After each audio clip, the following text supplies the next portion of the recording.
அதில் பேரா 2 to 14 வரை ஒரு அண்டர்ஸ்டாண்டிங்காக உங்களுக்கு நான் சொல்கிறேன்.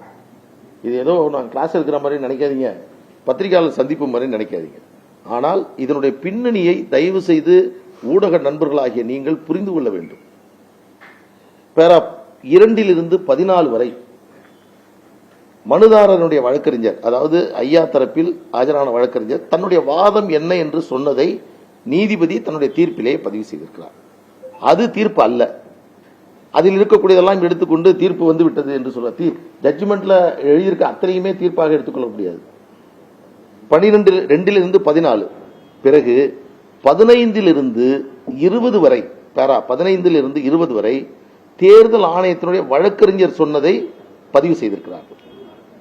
அதுல பேரா 15 to 20 வரை நீங்க நல்லா பாத்துங்க. 18வது பேராகிராஃபை படிச்சுட்டு சொல்லுவாங்க, பாருங்க எங்களுக்கு சாதகம் அப்படிம்பாங்க. அப்போ அதுக்கு தான் உங்களுக்கு ஒரு இப்போ சொல்ல வர என்னன்னா, 18வது பேராகிராஃபை 19ஓட சேர்த்து படிக்கணும்.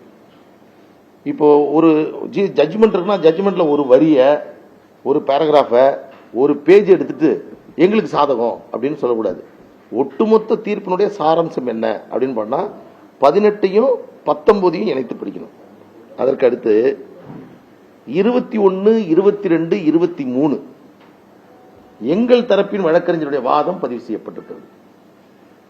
முதல்ல மனுதாரர், அடுத்தது தேர்தல் ஆணையம், அதற்கு அடுத்தது எங்கள் தரப்பினுடைய வாதம். 24வது பேராகிராஃப்ல கேஸ் என்னன்னு பதிவு பண்ணியிருக்காங்க. அது ஜட்ஜ்மெண்ட் கிடையாது. கேஸ் என்ன சொல்றாங்கன்னா, 2026 வரை மருத்துவர் அன்புமணி ராமதாஸ் அவர்கள் தலைவராக தொடர்வார் என்றும் தன்னை தானே தலைவராக மருத்துவர் ஐயா அவர்கள் கூறுகிறார் என்பதையும், இதுதான் வழக்கு, இது குறித்த தீர்வு செய்வதற்காகத்தான் இந்த தீர்ப்பு என்பதை 24 தெளிவா சொல்லுது. கரெக்டுங்களா? 25 to 32 வரைக்கும், ஃப்ரம் பேரா 22 to 32 வரைக்கும், அதாவது 25 இல்லங்க, 22 to 25 to 32 வரைக்கும், கரெக்ட், 25 to 32 வரைக்கும் பல்வேறு நீதிமன்ற தீர்ப்புகளை மேற்கோள் காட்டி இந்த வழக்கை எப்படி தீர்வு செய்ய போகிறோம், எந்த சட்டத்தின் அடிப்படையில் தீர்வு செய்ய போகிறோம் என்பதற்கான பல தீர்ப்புகளை மேற்கோள் காட்டி அந்த தீர்ப்பு என்ன சொல்லுகிறது என்பதை சொல்லி, பதிவு செய்யப்பட்டு அங்கீகரிக்கப்படாத அரசியல் கட்சியாக இருந்தால் தேர்தல் ஆணையத்தினுடைய அதிகாரம் என்ன, ஒரு அரசியல் கட்சியில் உள்கட்சி பிரச்சனை ஏற்பட்டால் அதை தேர்தல் ஆணையம் எந்த அளவு வரை போய் பார்க்கலாம், தற்பொழுது உள்ள சூழ்நிலையில் தேர்தல் ஆணையம் இந்த கட்சியினுடைய தலைவராக யார் தொடர்கிறார், இதை எப்படி தீர்வு செய்வது என்பது குறித்து இதற்கு முன்பு நடந்த உச்சநீதிமன்ற தீர்ப்பு, உயர்நீதிமன்ற தீர்ப்புகள் அத்தனையும் தெளிவாக அந்த தீர்ப்பிலே அவர்கள் கொடுக்கிறார். 25 to 32 நான் முன்னாடி 18 சொல்லி கொண்டாடினாங்கன்னு நான் சொன்னேன். அதுக்கடுத்து இன்னொரு பேராகிராஃப் சொல்லுவாங்க. யாராவது அங்கிருந்து கேள்வி கேட்டு உங்கள்கிட்ட இதெல்லாம் கேளுங்கன்னு உங்கள்கிட்ட அனுப்பியிருந்தாங்கன்னா அந்த கேள்வி நீங்க கேட்பீங்க. அது என்ன கேள்வினா, ஒரு யாரும் தப்பா எடுத்துக்காதீங்க, ஆக்சுவலா சொல்றேன். பேரா 33 படிச்சீங்களா, பேரா 33 படிச்சீங்களான்னு கேட்பாங்க. பேரா 33ஐ 34ஓடு சேர்த்து படிக்க வேண்டும். இன்னும் சொல்ல போனா 33 to 38 வரைக்கும் அதுதான் ஜட்ஜ்மெண்டே.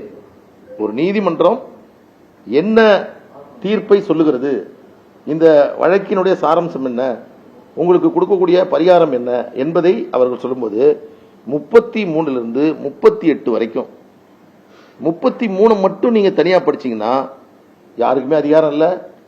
நாங்க மருத்துவர் ஐயாவையும் அங்கீகரிக்கல, மருத்துவர் அன்புமணி ராமதாஸையும் அங்கீகரிக்கல, அரசியல் கட்சியில் பிரச்சனை வந்ததுன்னா எங்களுக்கு அதில் சம்பந்தமே கிடையாது, நாங்கள் அதெல்லாம் தலையிட மாட்டோம், முடியாது அப்படின்னு சொல்றது இன்னைக்கு ஒரு கொண்டாட்டம். அந்த சைடில் ரொம்ப பார்க்கும்போது வினோதமா இருக்கு, ஒரு கோமாளித்தனமாகவும் இருக்கு. எப்படின்னா,